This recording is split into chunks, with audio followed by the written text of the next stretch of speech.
Welcome to Crack a Pack. My name is Andrew. Today we're cracking open Throne of Eldraine. Let's get cracking.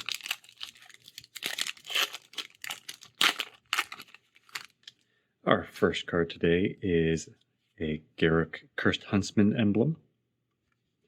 And we have a mountain for our land. Then we have Questing Beast, which for 2 green is a legendary creature with Vigilance, Death Touch, and Haste. Reads, Questing Beast can't be blocked by creatures with power 2 or less. Combat damage that would be dealt by creatures you control can't be prevented. And whenever Questing Beast deals combat damage to an opponent, it deals that much damage to target planeswalker that player controls. Okay, so that's a mouthful. That is a very well-known fact. Questing Beast was like the start of just small novels of rules text. And it's powerful. It's got a lot happening. One, not being able to be blocked by anything with power 2 or less makes it tough to chump block.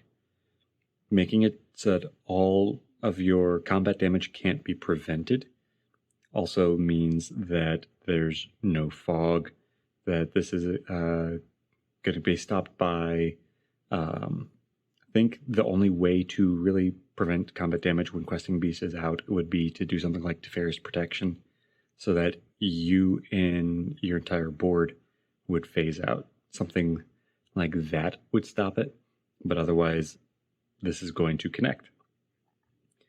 And also hitting planeswalkers, that was good for the standard environment that this was in, because there was a lot of planeswalkers at the time. And even now there are, you would find this would be great against Super Friends or like group hug kind of decks where there are just a lot of walkers. So I'm interested to see what you have to say about it in the comments below, because I'm sure you'll have something interesting to say, whether that's a story about Questing Beast when you ran it or when your opponent used it, or maybe you just have your own opinions on it. I'd like to hear about those. Next we have Thunderous Snapper, Once and Future, Savvy Hunter, Reeve Soul, Dwarven Mine, Lochthwain Paladin, Henge Walker, Garenbrig Squire, Weaselback Redcap, Blow Your House Down, Run Away Together, Knight of the Keep, and Lonesome Unicorn to round out the pack. Now, today's Pack 1 Pick 1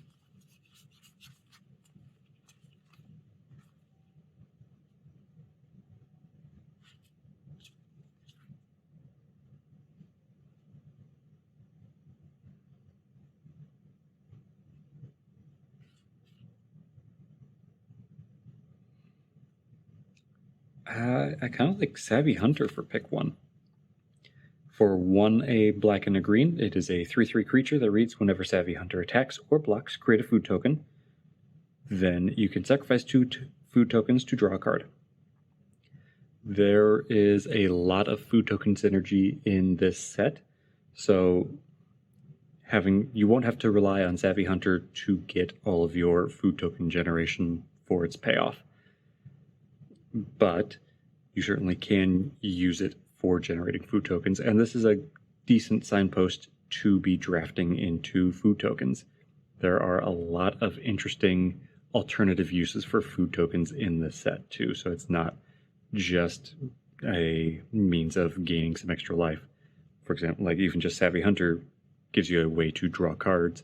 There are other creatures that let you sacrifice food tokens to return creatures to the battlefield, or other similar kind of effects where it's just a different line of play. So I take Savvy Hunter as the signpost for drafting into food token synergies, which should be pretty doable with green and black. There are other great cards in this pack, though, so if you have a different pick one than me, let me know in the comments below. But that's all for today, so thank you for cracking along with me. Be sure to check back tomorrow as we crack open another pack.